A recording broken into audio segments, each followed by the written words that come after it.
अस्सलाम वालेकुम, hello and welcome. एक बड़ा मसला बना हुआ है, रोला सा पड़ गया है जनाब पाकिस्तान की क्रिकेट की दुनिया को लेकर।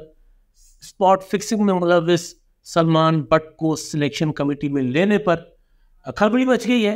रद्द-ए-अमल आने के बाद पाकिस्तान क्रिकेट बोर्ड के अंदर मामला कुछ यूँ है कि पाकिस्तान क्रिकेट बोर्ड ने एक फैसला किया कि सलमान बट को सिलेक्शन कमेटी की जो चीफ है उनके कंसल्टेंट के तौर पर तैनात किया जा रहा है। उनको अकेले सलमान बट तैनात नहीं हुए, बल्कि उनके साथ साथ कामरान अकमल, इफ्तिखार अंजू को भी ये जिम्मेदारी दी गई और ये फैसला किया गया कि फरवरी से ये अपनी जिम्मेदारियां निभाएंगे।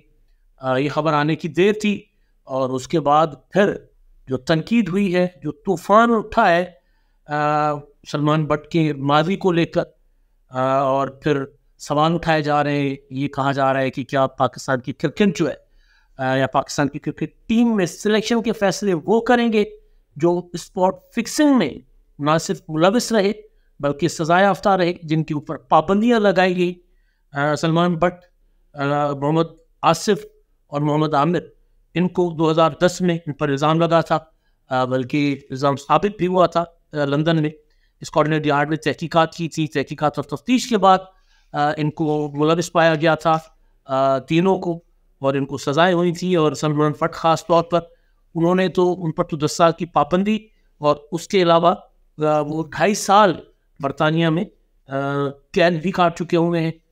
और उसके बाद वो अपनी जो पाबंदी और जो सज़ा का जो जेल थी वो काटने के बाद वो वापस आए, तो कुछ वक्त के बाद उन्होंने वापस क्रिकेट की दुनिया में कदम रखा, लेकिन कमेंटेटर की हैसियत में और डोमेस्टिक में वो जो कमेंट्री करते रहे और पाकिस्तान क्रिकेट बोर्ड का जो पैनल है कमेंट्री का उसका भी हिस्सा रहे। लेकिन अब जो फैसला किया गया उस फैसले ने हिला के रख दिया है सबको।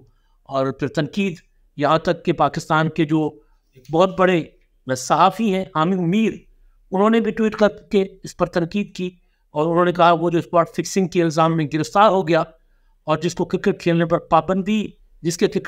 पाबंदी लगा दी गई, उसे ज़का अशरफ साहब ने क्रिकेट बोर्ड में नई जिम्मेदारी देती है। लगता है कि निगरानों ने क्रिकेट को तबाह करने की ठान ली है।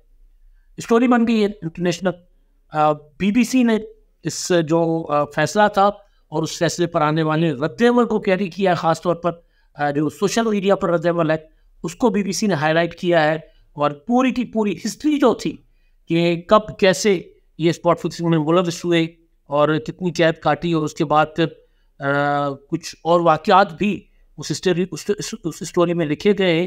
साथ साथ पाकिस्तान क्रिकेट बोर्ड ने जो अपना इनके तकर्रुर के लिए सलमान बट, मोहम्मद आसिफ और मोहम्मद आमिर, इनके तकर्रुर के लिए जो प्रेस रिलीज जारी किया था उसको भी हिस्सा बनाया गया है उस कहानी का, क्योंकि एक बहुत बड़ा तनाज़ा बन गया है। अब जब मैं आपके साथ बात कर रहा हूँ तो थोड़ी देर पहले मैंने इधर उधर ज़रा बम्बूशों को मारे, फोन घुमाए कि पता करूँ कि ये जो तूफान सा खड़ा हो गया है, थरथली बच गई है, तो इस थरथली का कोई PCB के ऊपर असर पड़ा है? PCB के अंदर क्या सोचा जा रहा है कि ये फैसला बरकरार रहेगा या ये फैसला जो है वापस लिया जाएगा? इस पर मैंने ज़रा जांच पड़ताल की, मालूमात देने की कोशिश की। तो इतना ज़रूर मुझे पता चला कि PCB के अंदर भी खलबली मची हुई। शायद PCB को ये नहीं था इसके रिएक्शन का अंदाज़ा। लोग जो सोशल मीडिया पर तनकीद कर रहे हैं और फिर जो लोग बाखबर है पाकिस्तान की क्रिकेट की दुनिया से, वो इसको कि याराना कह रहे हैं कि जी याराना निभाया जा रहा है। याराना किसका?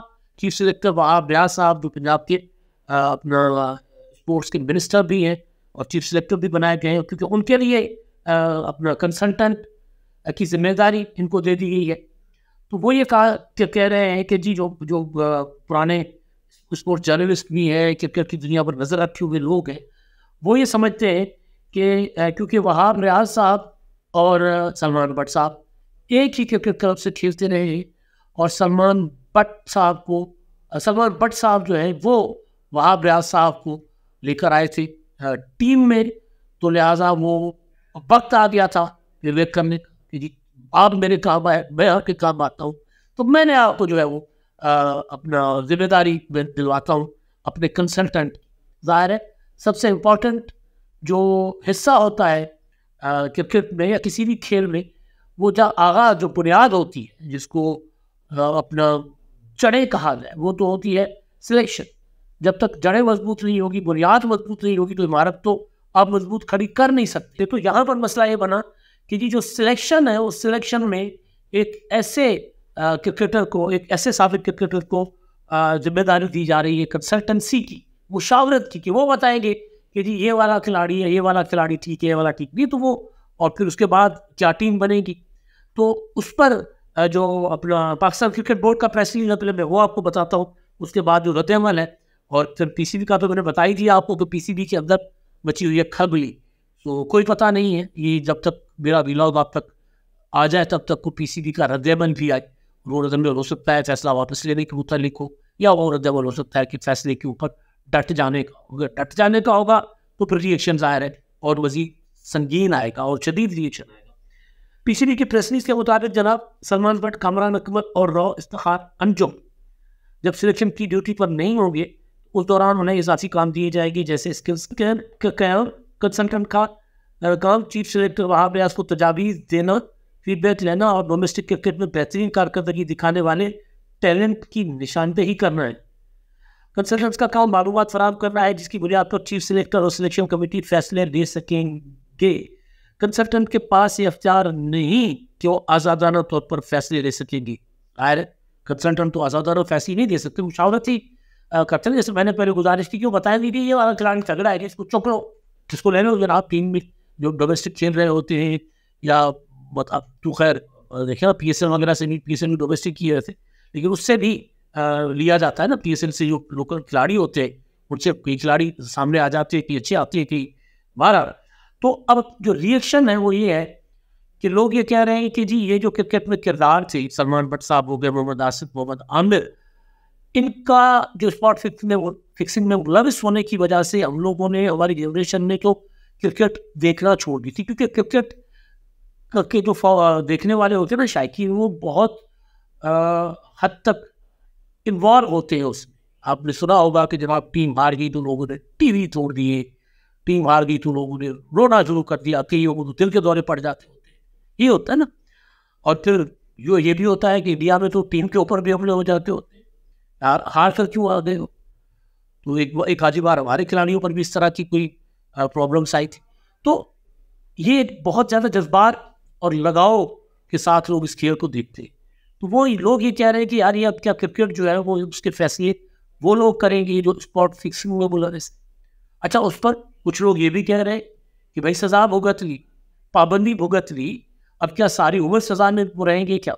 लेकिन कुछ लोग ये कह रहे हैं कि जी देखिए, टैलेंट अगर है भी तो उसका मतलब ये नहीं है कि एक बंदा जो मुजरिम करार दिया गया हो स्पॉट फिक्सिंग में, जुआ में, तो वो टैलेंटेड है तो हम उसको टीम में ले लें, तो दोबारा वो अपना वो वाला जुए वाला टैलेंट नहीं वहाँ पर शुरू कर देगा। तो इस तरह के रद्द-ए-अमल का सामना है हमारे क्रिकेट बोर्ड को इन तकर्रियों पर, सिलेक्शन पर, यानी सिलेक्शन कमेटी के कंसल्टेंट्स की सिलेक्शन के ऊपर ही सवाल उठ गए। तो फिर जब ये सिलेक्शन कमेटी अगर काम करती है, सिलेक्शन करती है, तो फिर उसके ऊपर सवाल नहीं उठेंगे क्या? सबसे बड़ा सवाल ये है। तो अब तक ये जो अपडेट्स मैंने आपके सामने रखी, अब इस पर ज़ाहिर पीसीबी का भी रद्द-ए-अमल आएगा, वो भी आएगा, तो वो भी आपके सामने रखेगी। और क्रिकेट की दुनिया से, स्पोर्ट्स की दुनिया से कोई और नई चीज़ आई तो दोबारा आपकी खिदमत में हाजिर होगी। अंदाज तुम लोग को दीजिए इजाज़त। हाफ़िज़।